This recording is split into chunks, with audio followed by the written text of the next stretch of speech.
36 വർഷമായിടാ മനസ്സേ ഞാൻ പോലീസില്. ഇതിനിടയിൽ പുറത്ത് അറിയുന്നതും അറിയാത്തതുമായ പല ചെറ്റത്തരങ്ങളും ഞാൻ ചെയ്തിട്ടുണ്ട്. പക്ഷെ അതിനൊന്നും എനിക്ക് ഒരു റിഗ്രറ്റും ഇല്ലടാ.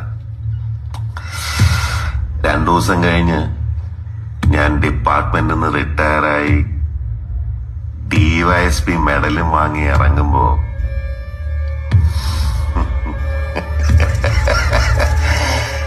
ജോർജ് സാറ് പഴയ ജോർജ് സാറ് തന്നെയാണ്.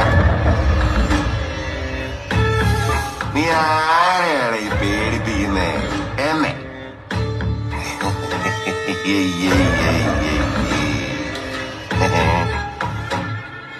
നിന്നെ കാണാൻ ജോർജ് സാർ ഇവിടെ വന്നിട്ടുണ്ട്. നിന്റെ മുമ്പില് ജോർജ് സാർ ഇങ്ങനെ നിക്കുന്നുണ്ടേലേ നീ 36